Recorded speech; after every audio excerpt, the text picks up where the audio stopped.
Good evening. Hi, I'm Amy Rylander, and I'm coming to you live tonight from my living room / current office. I thought this would be a fun place to talk to you from. I've been with Baylor University for 6 years. I moved here from LA, which is Lower Alabama, thus the accent.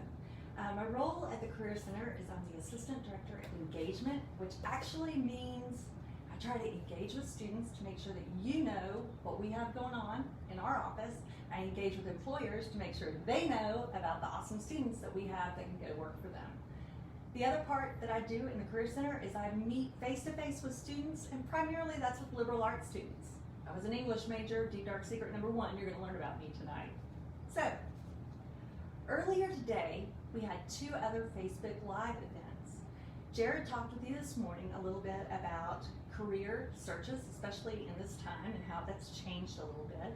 And then he also talked with you at noon about resumes and how you can make your resume fit the job that you're applying for, and maybe bring a little more attention to it so you get the interview.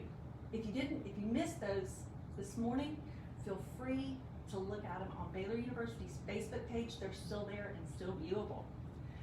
So tonight we're going to talk about another important topic for students, and that's interviewing. Interviewing is one of those things you get really excited when you get one, and then you get really nervous about having to go through one. So I'm going to tell you another secret. When the person calls you, it tells you that you got the interview, they already know that you can do the job because they've already looked at your resume. It was good enough to make it through the filter. So they said, yeah, I'm going to call this person. So basically, all they're looking for you to do in the interview is ensure that you are a good fit for that company and that they want to hang out with you. So pressure's kind of off, right? Or is it? So think about the interview. What's the most important thing to do for any interview or any exam or anything? It's preparation. You certainly don't want to go into an interview not being prepared for it. So, okay, you're already prepared. You have a great business suit and you know what you're going to wear, you're ready to go. That's not what I'm talking about. There are other ways to prepare.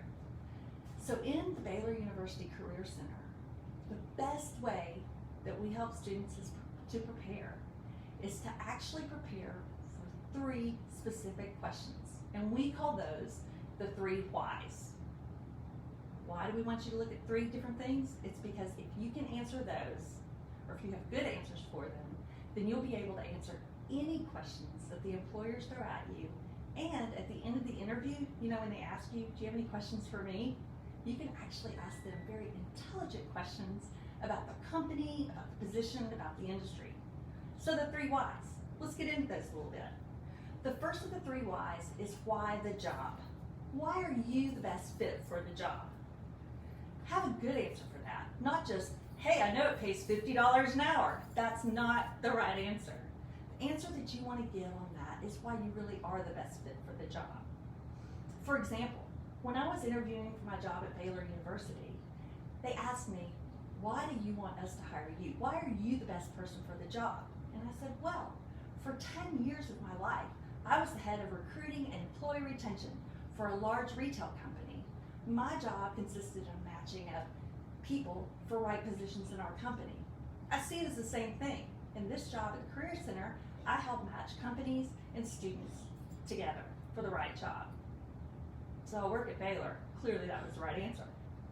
The second question is, why the company? This is one that's sometimes a struggle. You know, you can go on the website and you can look at the company and you can say, oh, they have a great culture. They have ping pong tables in the break room and that sort of thing. But what you really want to do is find the thing about the company that you really think is the coolest thing about it. Something that really speaks to you. For example, a student several semesters ago that I was working with was really interested in working for Southwest Airlines.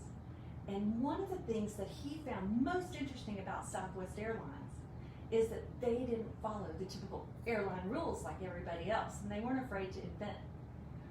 Back when Southwest was starting, their founder, Herb, gathered a group of people, none of which were airline professionals, and they decided that the most efficient way to run an airline, the best way to make money, was to be able to turn the airplane in 20 minutes. Every other airline laughed and said, you can't do that. Southwest did, and that's what that student loved most about Southwest. He currently works there as a financial analyst. The third thing to ask is why the industry? Is there a particular industry that really interests you? Over the recent weeks, are there certain industries that are really standing out, that are really standing the test of time and adaptability in this? Some of those industries are grocery industries, supply chain industries, that sort of thing. Those are companies or industries that you might want to think about, and think about how those stand the test of time. Why do you really want to be in that industry? So those are the three whys, pretty important. The other thing you need to think about is how you're going to prepare for all the questions that you're going to be asked. Because for sure, a recruiter is going to send you a whole list of questions that they're going to ask and say, this is your study sheet for the interview, and you can go ahead and do that and answer the questions and be ready for it. No recruiter is ever going to do that. But there are certain questions you can prepare for in advance because you know a recruiter is going to ask them. So one of those questions would be, tell me about yourself. Now, one of the ways that students make a big mistake on this one is they want to get too personal with this. For example, if I made a mistake on this, I might say, I have these two really cute dogs, their names are Pete and Lulu, and we love to go on walks in Woodway, and it's great. An interviewer doesn't care about that. They want to know about you in a professional way. So you might want to start with your experience and go chronologically from the beginning all the way through, just giving a tidbit of information. You don't want this answer to go more than a minute or two. Another question that they're going to ask you without fail is, tell me about your greatest strength. Well, it's easy to brag on yourself, right? No, it's not. And a lot of people have a hard time doing this. But what you need to do is really think about what strength it is that you do have that's applicable to the job, and how can you share an experience with that interviewer that fully explains what that is. For example, when I was going to go to work for Baylor, I was asked, what's one of your greatest strengths? I said adaptability. I'm very adaptable. I rarely get frazzled on things, I don't come unglued, and I can quickly think on my feet. For example, back in 2005, I was in LA, Los Angeles, not Lower Alabama, and I was putting together this company meeting. There were going to be 642 of my closest coworkers, which basically meant store managers from 50 states and 10 provinces, right? So the morning of our final meeting, our keynote speaker was the actor Tom Jane. I'm a huge fan. So he was going to come in. So about 30 minutes before I knew that our people were going to come in to sit in the audience, I was greeted by Kyle, who was the hotel maintenance guy. Kyle said, Amy, we have a huge problem. I said, what's the problem? And he points to the middle of the room and he said, do you see the scissor lift? You couldn't not see the scissor lift. It's huge. I said, yeah, I see the scissor lift. What's the problem? He goes, it broke down. And the union has to come and get it out of the lobby or out of this conference room. And they don't come on duty till 9:30, and that's 30 minutes after your meeting starts. I said, okay, Kyle, we're in LA. I've seen a lot of TV shows, watched a lot of soap operas, and I know that if you put sunglasses on a person and you hide them behind some shrubs, nobody will ever know they're there. He looked at me and I said, so, that corner over there, could we push the scissor lift over there, and there were some potted plants out in the lobby? We could just grab those and put it around it and put sunglasses on it, nobody's going to notice it. I said, I got to go for a minute, I'll be back. When I came back in, the scissor lift was missing. And I said, Kyle, what happened? He points to the corner. In the corner is the scissor lift, plants around it, and he might have put a pair of sunglasses on top. It was a win. So adaptability was my strength. So think about your strength and the story you can share with that. Here's the big one. What's your biggest weakness? Y'all, have you ever been in an interview where you've been asked that and you sit there for 30 minutes, or what seems like 30 minutes, because you don't know because you didn't prepare for it, and then you look at the recruiter and you say, I really don't have a weakness. Okay, yeah, I didn't get that job either. So always think about a weakness that you can share. And it's not a weakness that you maybe turn into a strength. What you want to do is show that you can recognize what your weakness is, and that you recognize steps that you're taking to actually be better at that and overcoming that. I'll give you a quick example. Also, while I was interviewing at Baylor, they asked me, what's your biggest weakness? And I said, I have a tendency to overprogram myself. I say yes to every opportunity that presents itself to me. So as a result, for a while, I was the president of the PTA of my youngest daughter's elementary school. I was the vice president of the PTA of my middle school daughter's PTA, or of my middle school daughter's school. I was at the baseball mom for the high school. I was doing costuming for the local theater company, teaching piano lessons on Tuesdays and Thursdays at the Cultural Arts Center, and teaching Bible class on Wednesday night. That was a little too much. None of those things were being done well. So what I've learned to do now is when I'm presented with an opportunity to volunteer for something, I look at some options. I say, do I really want to do this? Am I going to do this well? And are the people around me going to be pleased with the outcome? If I can't answer yes to all three of those, I don't do it. I still volunteer for things, but not quite as much. So those are three questions you can always count on. But what about the rest of the questions? You say, Amy, interviews are typically an hour long. They're going to ask a lot of stuff. How to be ready for that? Well, there's a type of question that a lot of interviewers ask. It's called a behavioral question. These are those open-ended questions when they typically say, tell me about a time when, and you have to answer the question. The reason they ask these is that your past performance predicts your future, or your past performance predicts your future. That's what you're going to do. So when you're asked one of these behavioral questions, you want to answer it in a way that completely answers the questions. You want to tell them the full story. This is what we call a STAR answer. And you've probably heard this before, but I'm going to tell you exactly what it means. All you have to remember is tell the whole story. It's the situation, the task, the action, and the result. Don't forget the result. That's the most important part. So I'll give you an example. Back in 2008, I was looking for another job, and I was interviewing for Edward Jones, which is a financial firm, and I was interviewing for the role of financial advisor. I told you earlier I was an English major and that I worked in recruiting and employee retention. So why am I looking at a financial advisor role? I knew that one of the questions that they would ask me was, what experience do you have in finance? And I knew that the best answer would not be to say, well, I don't have any actual experience in finance, but there was this one time. No, you can't start that way. So here's how I answered that question. I said, I'm really glad you asked that. Because when I was 12 years old, I had a newspaper route.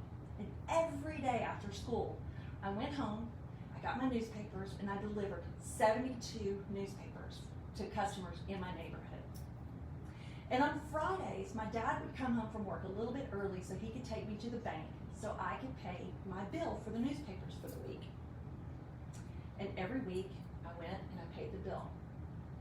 And after about 6 or 8 weeks, my dad said, hey, I know you have a lot of money left over, Amy. What are you doing with that? And I'm like, well, I'm going to Gateway and buying gum, and I'm buying teen magazines so I can see Duran Duran and all those different things. And he said, but Amy, why don't you save some of that money? And he said, I'll make you a deal. On Fridays when we go to the bank and you pay your bill, I want you to put a little money in the bank. It's your decision how much you want to put in. And for every $1 you put in a savings account, I will give you $1. It sounded like a pretty good deal to me. So I said, okay. So that week on Friday, the next week on Friday, I went to the bank, paid my bill, and I opened a savings account with $5.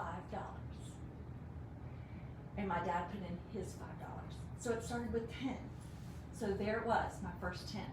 Then the next week, another $5, and dad put in 5. So there was another 10. And the week after that, and the week after that. Then I realized that, hey, I could make a little more money if I put in $10 during the week. So I put in 10, and Dad put in his 10. So I had the newspaper route from 1982 to 1988, 6 years. I went off to college, my money sat there at the bank. Luckily I had scholarships, I had a part-time job at school. I graduated in 4 years and I got a job in Dothan, Alabama. And I needed to move from my parents' home in Ashland, Kentucky to Dothan, Alabama. And I said, oh, that's gonna be an expense. And my dad said, have you looked at your bank account lately? And I did, and it was several $1,000s, and I was going to be able to move on my own completely, 800 miles from Ashland to Dothan, and start my life. So there, my dad started my first 401k with me. He was my 401k provider. Did I mention I worked for Edward Jones for a couple of years? Anyway, it was a great job. I did get the job on that. So that's the importance of STAR. Situation, task, action, result. The biggest problem in an interview is when they ask you the question that you have no clue how you're going to answer it. And there's that silence, that awkward silence for 3 seconds that feels like 10 minutes. So here's the way to take care of that. You look at the recruiter and you say, wow, that's a great question. Do you mind if I take a moment to think about that? The reason you want to do that instead of start talking is that. You don't want to just start talking, you want to formulate your answer. It's okay, a recruiter expects you to do that and appreciates when you do that because you can get your thoughts together and have a real conversation. So never fear on that. Okay, so we talked a little bit about the questions. Now let's talk about the types of interviews that we're going through right now. There's all kinds of types. We used to have the face-to-face in person, but right now, not really possible. So there's different kinds. We have the the phone interviews, we have the online pre-recorded, and then we have the live Zoom conversations with employers. So quick tip for all three of those, always dress for the interview. Even if it's a phone interview, dress for it. I promise you, you'll feel better about yourself. There was this one time I interviewed in my yoga clothes after yoga class, sitting down in the middle of a comfy chair, and about halfway through the interview I realized that I really wasn't performing well. Never worked for that company. So truly, dress for it. The next week I had a phone interview, wore a suit, felt a lot better. Okay, so you know to dress for it and prepare for it, but you have got to be energetic in these ways. It's hard to see energy over the phone or on a pre-recorded interview, and even face-to-face on the interview. So when you're on the phone, my tip for you is stand up. And actually, to help give yourself energy, okay, this is deep dark secret number 2 on this live broadcast. I talk to myself in the mirror every morning when I get ready. It's really embarrassing when people walk in and they say, hey, are you talking to yourself? I'm like, no, honey, I'm not talking to myself. I'm just, yeah, I talk to myself in the mirror. When you're doing a phone interview, if you will stand up and face a mirror while you're on it, you can gauge your energy and you can tell how you're doing, and it'll help you a lot. On a pre-recorded online interview, one where the questions are pre-recorded and you have to give an answer back, I always tell students, look, you're not really talking to anybody, you're talking to a camera, and it's really hard to do. So if you'll just put a mirror behind your camera, you can talk to yourself all day long. It'll look like you're talking to the camera, but yet you'll be showing the energy you have. On just the online Zoom interviews, it's so much easier. We've learned to deal with this over the past few weeks. Smile and engage with your recruiter. Feel free to use hand gestures so they know you are alive and that kind of thing. Biggest tip I have on any of the online is to make sure that your background isn't too wild or isn't too stark or isn't too dark or isn't too bright. Your dogs aren't running through, your children aren't screaming, all of those kind of things. Just simple things. It'll show the interviewer that you pay attention to detail and give you a boost on that. My last tip of interviewing tonight before I take some questions. After the interview, this is the part most people forget to do. Connect with the person who interviewed you by writing them a thank you note. You know, students say, should I send an email or should I write a letter? Y'all, I don't know about you, but me being from the South, a handwritten letter is the way to go and it captures the attention. But obviously right now a lot of people are not in their offices, so an email will certainly suffice. Whatever you do it within 48 hours, just as simple. Thank you for interviewing me. I enjoyed meeting you. Would love to talk to you more about your company. Can't wait to hear from you. Anyway, those are my tips tonight on interviewing, and I'm open for questions. Looks like I've got one here. Maybe not. Oh, we already answered that. It was more about STAR and what that meant again. It was situation, task, action, and result. So make sure you answer each of those completely in every question that you have.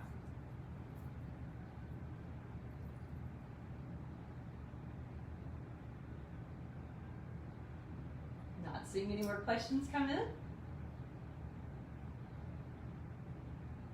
Okay, if that's all we have for tonight, I appreciate you joining me tonight for interviewing. Would love to connect with you. We've got plenty of career success professionals, over 20 of us, waiting to talk to you. We've been calling students during this time, and we've been answering messages from them. So please feel free to reach out to us. You can go on our webpage, Baylor University Career Center. We've actually added a tab that has all this information on it for you, everything that's been covered today. You can review the videos again, and there's actually an email address that you'll be able to connect with. And if we do have time for a question, I've got a real quick question here. I had a question from somebody that said the results. Do they always have to include numbers? Numbers are awesome if you have, but sometimes results don't have numbers. Like you can't always say, I made sure that I hired 500 people a year. You can't say that. It might say you hired the best candidates. So you can always give quantitative or qualitative results for that. Another question again, just wrapping it up, and we got more. There was a question, what do I do if I get really nervous? Yeah, so we all handle nerves differently. I tend to talk fast, or I tend to use my hands a lot, that kind of thing. Just know what happens, how the best way is for you to cope in an interview. You might want to have something to keep in your hands, to keep your hands still, so that you know you won't be nervous. You might be afraid that you might forget some of the questions that you were ready to ask the employer, so you might want to bring a pad of paper in with your pre-written questions. Nobody's going to complain about that. Don't worry about the nerves. Just remember that they already know you can do the job. Okay, I think that's all the questions. It's probably all the time we have. So again, visit us on our website. We'd be happy to answer any questions. Feel free to reach out to any of us. Thanks for joining us.